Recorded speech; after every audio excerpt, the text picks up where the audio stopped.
to the Panama Legal Lecture Series on second citizenships and passports. Today we're getting an unbelievable large amount of requests for second citizenships and passports. People are wishing to leave their high-tax police states. Some are getting ready beforehand in case they have to leave very quickly. Others want to use these documents for banking so they can open bank accounts as a national of another country that doesn't tax offshore income and so forth. Actually, to say second passport is incorrect. It's a citizenship, and the citizenship entitles one to, of course, get a passport. What I'm going to do here in part one is go over some of the basic nuts and bolts of second passports. Okay. The first rule, you want to pick your country. You don't want another high-tax police state. This isn't going to do you any good. People that live in countries that are not police states, that don't tax them very heavily, generally have no interest in a second passport. Okay? So pick your country carefully, and then you absolutely do not want to go to a country that taxes worldwide income. It's okay if they tax offshore derived income, because that means that money that's earned or made outside of the country of your new citizenship will not be taxed. You also want to make sure you do not have to renounce any other citizenships and that you can have dual citizenship. Okay? Now, if you're going to be using these documents for banking, then what's important is you have to understand that you need to change your name. The highest degree of security is going to come from a name change. And the name change has to be done without the new name appearing in any public registry or database. If it did that, then the two names would be associated together and you would accomplish nothing. If you have a citizenship from a country that does not tax offshore derived income, it would be very simple to go to one of the premium offshore jurisdictions for banking, Hong Kong, Singapore, Switzerland, Austria, and Luxembourg, and open up a bank account as a citizen of this country that does not tax offshore derived income. Very easy. They know that these Latin American countries that we deal with are not going to come over to their country and start a stink and request information and stuff like that. They don't have the time, they don't have the money, and there's no pot of gold at the end of the rainbow because they don't tax offshore derived income. So why bother? So opening up these bank accounts becomes very simple. When it's done correctly, like we do it, we get you a national identity card with a photo.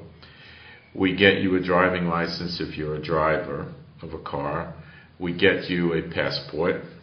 All the documents are issued directly from the government offices or agencies. You show up and sign and fingerprint and have your photograph taken.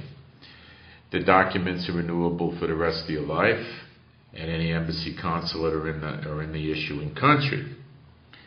These documents then allow you to open bank accounts, but you need a little bit more. What we usually do is we arrange to have you taken into one of the local banks in the country that's issuing you the documents, and you open up an account for $300, $500, and now you have a bank checkbook and bank documents. You could get a debit card, and then the law firm in the country would issue you a reference letter, and then to take it further, you get a virtual office and have a phone installed there or have a cell phone built there.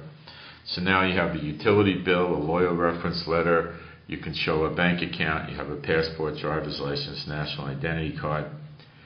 Any premium bank will take you. You can go to the Canton banks in Switzerland, which offer insurance for the entire deposit amount in the account.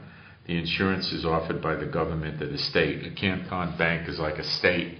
It's not a national or a federal government, but they do insure the accounts. Or you can go to Hong Kong, which is insuring the bank accounts. Through the year 2010 and possibly further, we don't know.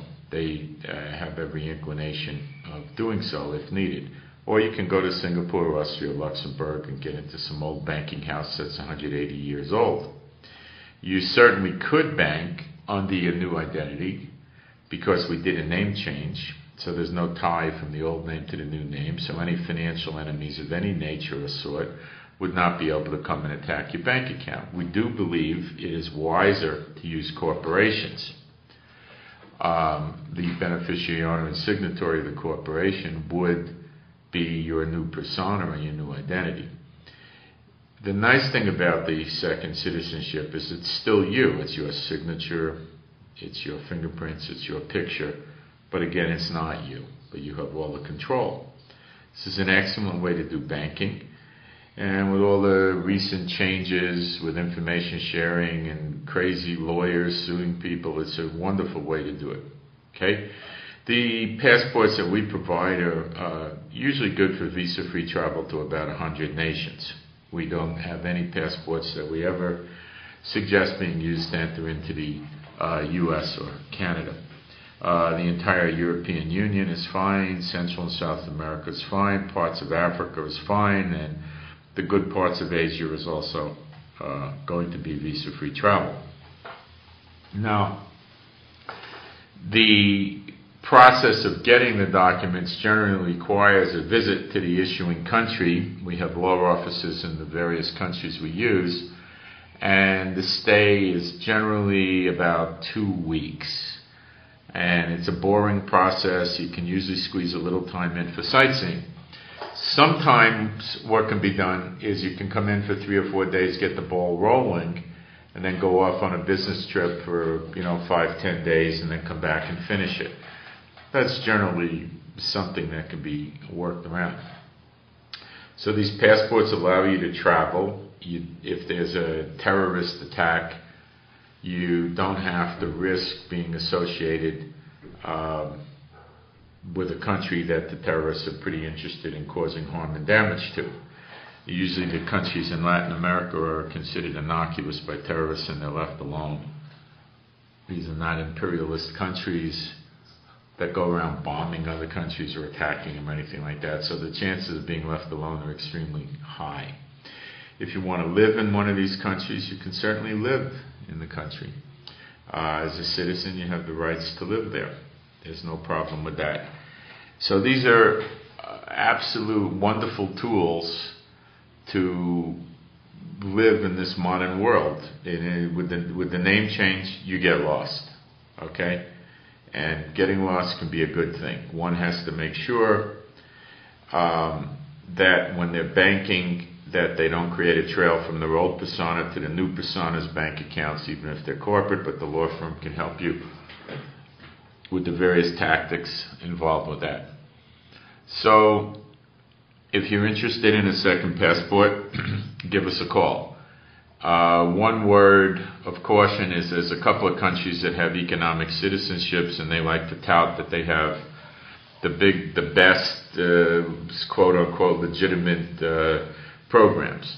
Number one, these programs are very expensive. One of them, St. Kitts, I believe it is about $450,000 when you get finished with it. And they will notify your home country that you have a new passport. There won't be any name change. And they will list you as they will list your birth country as not being in St. Kitts. And you'll have to buy a piece of real estate that's overinflated. And you'll never be able to sell it to anybody else for the purposes of using it in the program, and you have to keep it for 5 years. And the other program that touts this is Dominica. Their passport has very, very limited visa-free travel, and they charge about, with the legal fees, I guess it's maybe $75,000 for the first person, $150,000, $200,000 for a family. And they're going to notify your home country. It's no name changes like St. Kitts. No name changes defeats the value of the banking tremendously. And they're going to show your birth country as your home country, not there. And these things are of very diminished value. These countries also put the passports in the public registry. I don't care what they say. They're not secretive documents, and people can find out you've got these passports. I saw a list of the people once that got them for a given year.